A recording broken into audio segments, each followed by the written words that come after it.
नमस्कार दोस्तों, कैसे हैं आप लोग। मैं पुष्पेंद्र स्वागत करता हूं आपका एक बार फिर आपके अपने चैनल सैलरी ज्ञान और इन्वेस्टमेंट में, जहां मिलती हैं आपको सैलरी और इन्वेस्टमेंट से जुड़ी सारी जानकारियां। तो दोस्तों, आज हम बात करने वाले हैं गेट एग्जाम के बारे में।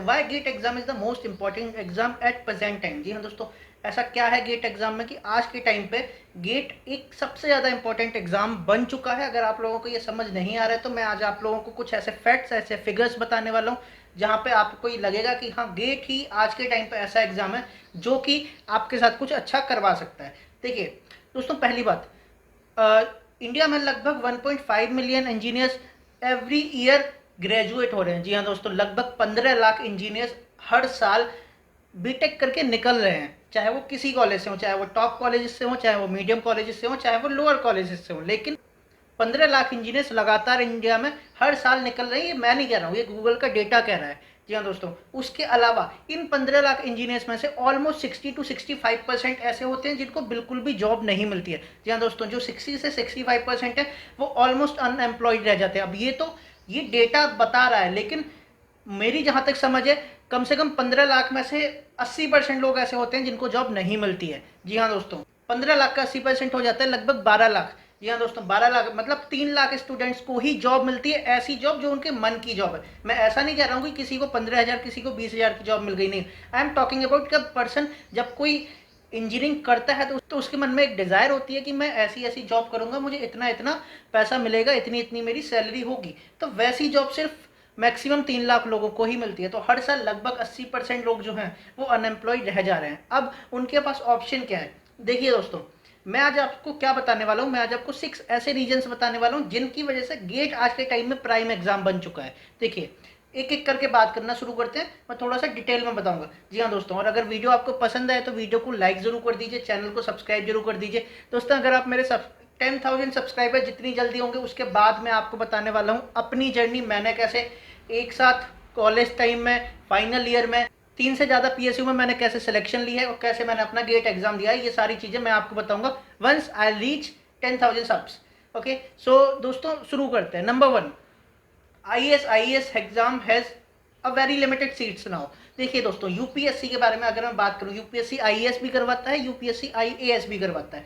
आईईएस और आईएएस दोनों में जो नंबर ऑफ सीट्स है वो बहुत ज़्यादा रिड्यूस हो गए हैं। जी हाँ दोस्तों, पहले आईएएस मतलब यूपीएससी में जो आईएएस वाला कैडर होता था उस टाइम पे लगभग 1200 वैकेंसीज रहती थी, आज से 4 से 5 साल पहले। अब वो वैकेंसीज घट के ऑलमोस्ट 880 900 के आसपास आ गई। तो लगभग 300 से 400 वैकेंसीज का लॉस वहाँ हो चुका है।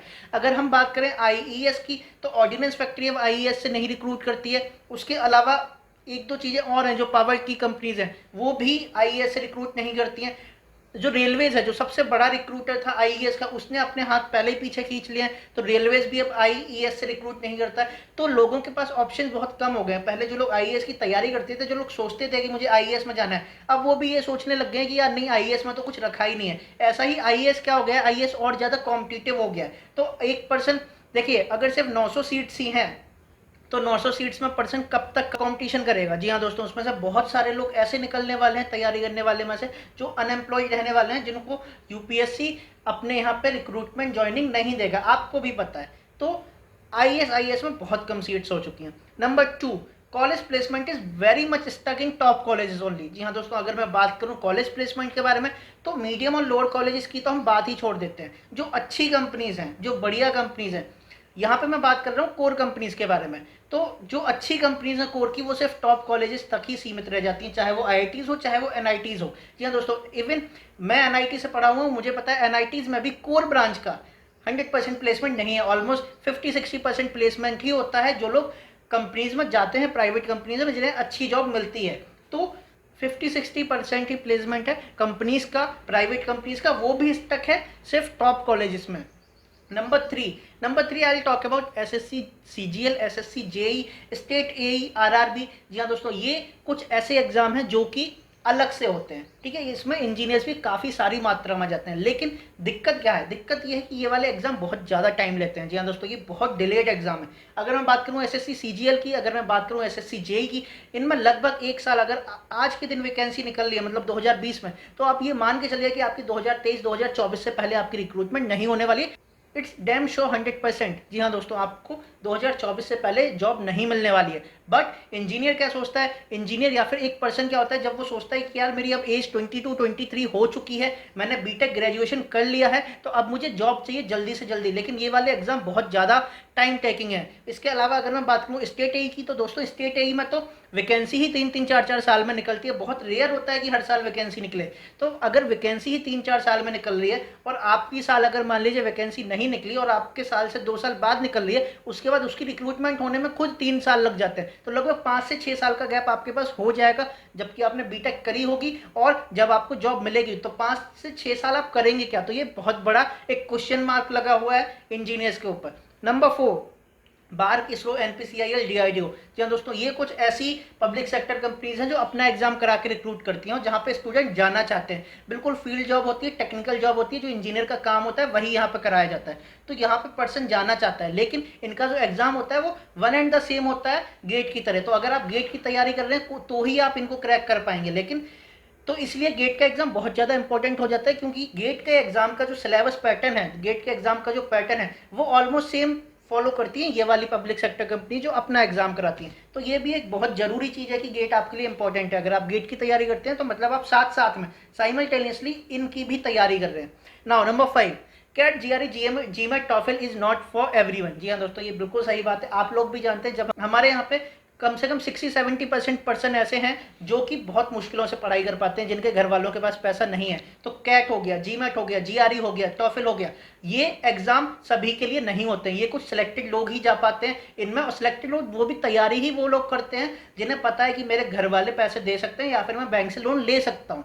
सभी लोग नहीं जा पाते हैं। तो अब जो बची हुई पब्लिक है वो क्या करे, तो उसके लिए एक एग्जाम बचता है गेट। नंबर 6, प्राइवेट कंपनीज जो हैं, प्राइवेट कंपनीज बहुत कम पे करती हैं। जी हाँ दोस्तों, जब कोई इंजीनियर बनता है तो मैंने आपको पहले ही बताया कि वो लोग सोचते हैं कि यार मुझे इतनी सैलरी मिलनी चाहिए, मुझे इतना तो कम से कम मेरा पे ग्रेड होना चाहिए। लेकिन अगर मैं बात करूँ जो टॉप कोर कंपनीज हैं प्राइवेट कंपनीज, जैसे कि उसके बाद हो गया एल&टी हो गया, जैसे कि एचसीसी हो गया, नागार्जुना हो गया, एसपीसीएल हो गया मतलब सापूजी पलोंजी लिमिटेड, एलस्टॉम हो गया। उसके बाद अगर मैं बात करूं जो इलेक्ट्रिकल की कोर कंपनीज हैं, जो मैकेनिकल की कोर कंपनीज हैं, उनका भी जो पैकेज होता है वो 5 से 5.5 लाख ही होता है। मतलब आपको इन हैंड 30 to 35,000 आएगा। लेकिन लोगों की आज जो एक्सपेक्टेशन है वो बहुत ज़्यादा बढ़ चुकी है, स्टूडेंट्स की एक्सपेक्टेशन बहुत ज़्यादा बढ़ चुकी है। स्टूडेंट अपने बैचलर टाइम में चाहता है कि मुझे बहुत ज़्यादा सैलरी मिलने लग जाए, जिससे कि मैं अपना कुछ बेस बना पाऊँ, जो कि बेस उनके घर वालों का नहीं है, उसके पेरेंट्स का बेस नहीं है। वो चाहता है कि मैं बेस बना पाऊँ, तो वो हमेशा ऐसी जॉब की कोशिश करता है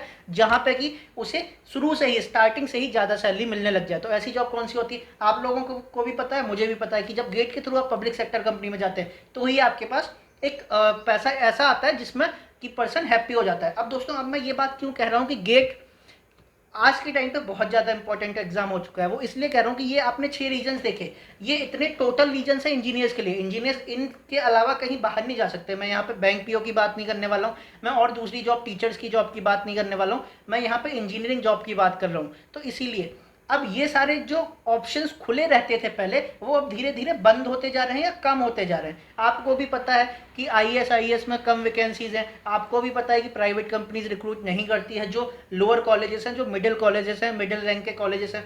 आपको भी पता है कि SSC JE, SSC CGL, state AE बहुत टाइम लेते हैं, आपके पास उतना टाइम नहीं है, आपको जल्दी से जल्दी जॉब चाहिए। आपको भी पता है कि अगर मुझे बार, इसरो, डीआरडीओ इनका एग्जाम लिखना है तो मुझे गेट की तैयारी करनी पड़ेगी।